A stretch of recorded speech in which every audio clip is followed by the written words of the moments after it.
कि मालेगांव के एमएलए साहब मुफ्ती इस्माइल साहब के साथ आज हम जाकर जो एसआईटी गवर्नमेंट ऑफ महाराष्ट्र ने बनाई है, एडिशनल एसपी अनिकेत साहब से हमने मुलाकात की और उनसे हमने रिप्रेजेंटेशन किया। मेरा मानना यह है कि महाराष्ट्र में एनडीए को, ख़ास तौर से बीजेपी को इस बात की बड़ी तकलीफ़ और मलाल है कि उनके दोनों प्यादे हार गए, एक पार्लियामेंट के इलेक्शन में और दूसरा विधानसभा के चुनाव में।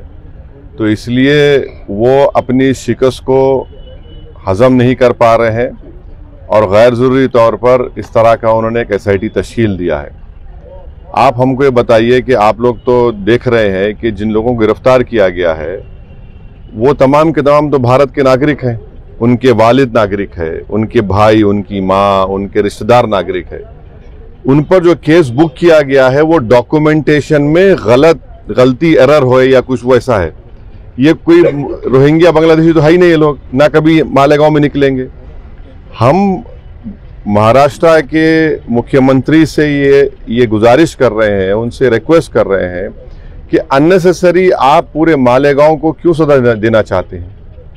और आपका जो एक्ट है, वो जो बर्थ एंड रजिस्ट्रेशन एक्ट है, ये एक्ट है, इसमें आप देख लीजिए सेक्शन 15 जो है, सेक्शन 15 में क्लियरली लिखा है कि अगर कोई डॉक्यूमेंटेशन में एरोनियस गलती हुई या फ्रॉडुलेंट हुआ, इम्प्रॉपर मेड हुआ, तो उसको आप करेक्ट कर सकते हैं, कैंसिल कर सकते हैं। और सेक्शन 24 में आप देख लीजिए, उसको कंपाउंडेबल बना दिया गया है, पावर टू कंपाउंड ऑफेंस। तो आप इसको इस्तेमाल करिए ना। और ये खामखा एक इलाके को बदनाम करने के लिए, जो एक ज्यादा तादाद में अल्पसंख्यक समाज के लोग रहते हैं कि रोहिंग्या बांग्लादेशी तलाश करो, जितनों को आप गिरफ्तार किए वो तो सब भारत के नागरिक हैं। पेपर में गलती हो सकती है। तो हम एडिशनल एसपी साहब से ही बोले कि आप यहाँ पर जो लोगों को बुला रहे हैं उनके साथ एक आदमी को अकम्पनी करने दीजिए, और जो धाराएं लगाई गई हैं 120B, इतने सीवियर धाराएं हैं, उसको दोबारा हम उनसे बोले कि आप देखिए उसको। और हमको लगता है कि अननेसेसरी मालेगांव को गैर ज़रूरी तौर पर पार्लियामेंट और असेंबली में उनको शिकस्त हुई तो कोई कंप्लेन कर दिया और आप इस तरह के एसआईटी बना दिए। तो ये हमारा ये मानना है कि यहाँ पर ना कोई रोहिंग्या है ना कोई बांग्लादेशी है, मगर जो गिरफ्तारी अमल में आई है वो तो डॉक्यूमेंटेशन के ऊपर है। तो इसलिए हम उम्मीद करते हैं कि हमारे अनिकेत साहब और उनकी टीम और ख़ास तौर से महाराष्ट्र की गवर्नमेंट इसको रिलुक करेगी, इन्होंने जो स्टेप लिया है। और मालेगांव में तो आप देख रहे हैं कि मुफ्ती साहब मालेगांव के दूसरे इश्यूज जो लॉ एंड ऑर्डर से ताल्लुक़ था, ख़ास तौर से जो बड़े बड़े ट्रक्स अंदर आ जा रहे, और जो परसों हादसा हुआ जिसमें 2-3 लोगों की मौत भी हुई है, तो इन दूसरे उस पर भी हम बातचीत किए। बस आपको इस बात की इत्तला देना था। शुक्रिया। तो मालेगांव में बार बार किरीट सोमैया, नीतीश राणे ये आते हैं, ट्वीट भी करते हैं और कार्रवाई भी होती है, और वो हिसाब से प्रशासन भी चल रहा है, ऐसा नहीं लग रहा। लैंड जिहाद का मुद्दा लेके, बांग्लादेश का मुद्दा लेके, नहीं, आप हमको ये बताइए कि अगर मान लिया जो वोट जिहाद हुआ तो ये गाली किसको दे रहे हैं? इलेक्शन कमीशन गाली दे रहे हैं ना, ये इलेक्शन कमीशन गाली दे रहे हैं। अब आप बताइए, अगर 3,500 ये लोग बोल रहे हैं कि फेक सर्टिफिकेट रोहिंग्या बांग्लादेशी है, तो भाई सरकार तो आपकी है, पुलिस आपकी है, तो अननेसेसरी आप किस पे उंगली उठा रहे हैं? किसको बदनाम कर रहे हैं आप अपने ही सरकार को, अपने ही इंस्टीट्यूशंस को आप बदनाम कर रहे हैं। वोट जिहाद क्या मतलब भाई? यहाँ जनता ने वो फ्री एंड फेयर इलेक्शन हुआ नहीं हुआ? फ्री एंड फेयर हुआ, मुफ्ती साहब जीते, पार्लियामेंट में आपको हार गए, आप फिर दोबारा आपने सरकार बना ली। आप सरकार बनाए तो वोट जिहाद नहीं बोलेंगे? आप हार गए तो वोट जिहाद कैसा हो जाएगा? मैंने फ्री एंड फेयर इलेक्शन हुआ नहीं, वो हमको बता दें। जो लोग वोट जिहाद की बात कर रहे हो, बता दें कि फ्री एंड फेयर इलेक्शन हुआ है नहीं हुआ, वो बता दें। नहीं हुआ तो फिर उन्हीं पर क्वेश्चन उठेगा ना। इलेक्शन कमिश्नर को आप अपॉइंट करते हैं, चीफ इलेक्शन कमिश्नर को आप अपॉइंट करते हैं, पूरा पॉलिटिकल गवर्नमेंट एजेंसीज आपकी है, तो फिर ये तो आप तो सिर्फ नफरत कर रहे एक समुदाय से और एक इलाके से, बिल्कुल गलत है ये। मालेगांव शहर में अभी हिंदू सकल संत का एक प्रोग्राम हो रहा है, जिसमें 2008 में बम ब्लास्ट में साधु प्रज्ञा सिंह को मालेगांव लाके सम्मानित करने की बात हिंदू समाज की ओर से की जा रही है। इसको आप कैसे देखते हैं? देखिए, हम तो सिर्फ यही कहेंगे कि इतने लोगों की मौत यहाँ पर हुई है और उसमें एक्यूज्ड हैं वो, आप जरा उन मरने वालों का तो ख्याल रख लीजिए। कम से कम ट्रायल तो जो चल रहा है, ट्रायल हम देख रहे हैं, मगर एक ह्यूमन डिग्निटी भी तो होनी चाहिए किसी मरने वालों के लिए। आप जख्म पर नमक नहीं बल्कि जख्म को खोलने की आप कार्रवाई कर रहे हैं, तो गलत है ये। तो इसको तो पुलिस से हम रिक्वेस्ट करेंगे कि इस तरह के प्रोग्राम्स को वो देखें, गौर करें, उसके बाद अपना डिसीजन लें। सर किसी ने जो है वक्फ मामले में जो है आप लोगों की बातें सुनी नहीं है, ये कानून अगर बन जाएगा तो आगे और कितनी मुश्किलें पेश आएंगी? देखिए,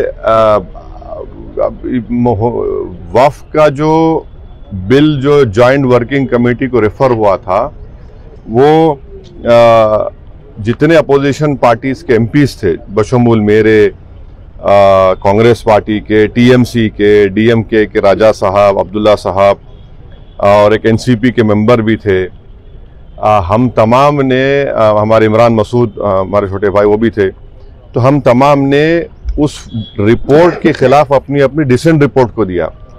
मेरी आप लोगों से रिक्वेस्ट है कि मैंने भी 129 पेजेस की डिसेंट रिपोर्ट दी है, वो पब्लिकली अवेलेबल है, उसको पढ़िए आप लोग। उसको पढ़ने के बाद आपको मालूम हो जाएगा कि जो मोदी सरकार ने वक्फ बिल लेकर आया है वो वक्फ प्रॉपर्टीज को बचाने के लिए नहीं लाया गया है, वक्फ प्रॉपर्टीज को छीनने के लिए, उसको बर्बाद करने के लिए। और भारत में जितने मुसलमानों की बड़ी बड़ी ऑर्गेनाइजेशंस हैं, चाहे जमीयतुल उलमा हो, मौलाना अरशद मदनी साहब की, महमूद मदनी साहब की, जमात इस्लामी हो, all India Muslim personal law board के सदर मौलाना खालिद सैफुल्लाह रहमानी साहब हो, या फिर आपके मुंबई के जमीयतुल मशाइख जो है, इन तमाम ऑर्गेनाइजेशंस को रिजेक्ट किया है इस बिल को। ये सबसे बड़ी ऑर्गेनाइजेशंस हैं। दूसरी बात यह है कि आप हमको बताइए कि महाराष्ट्र में पंढरपुर की मंदिर है, पंढरपुर की मंदिर में कोई नॉन हिंदू मेंबर नहीं बन सकता, आप यहां पर क्यों बनाना चाह रहे भाई? और वक्फ की प्रॉपर्टीज जो है वो गवर्नमेंट नहीं दी, वो हमारे बुजुर्गों की खून पसीने की गाड़ी कमाई, वो दान दिया अल्लाह के नाम पे। और अगर कोई मुसलमान वक्फ की प्रॉपर्टी अल्लाह के नाम पे दान देता है तो उसमें उसकी औलाद का शेयर नहीं रहता, क्योंकि वो ऊपर वाले अल्लाह के लिए दे दिया गया है। आप बोलते नहीं वक्फ वाला औलाद में बच्चे का शेयर नहीं मार खाया जाएगा, कोई भी दान देता है। तीसरी बात यह है कि उसमें वक्फ बाय यूजर निकाल रहे।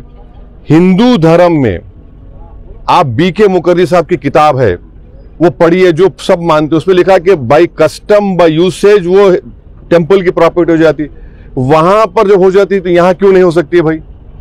और वक्फ बाय यूजर ऐसा नहीं है जो बीजेपी झूठ बोल रही कि जहां दस्ती रख दिए, जहां पे हाथ रख दिए, या जहां पे जाके मुफ्ती इस्माइल साहब नमाज पढ़े वक्फ हो जाती। नहीं, बाबरी मस्जिद राम मंदिर केस में 4-5 पेजेस है, पैराग्राफ्स है, जिसमें सुप्रीम कोर्ट ने वक्फ बाय यूजर को अपहेल्ड किया, अब उसको निकाल रहे हैं।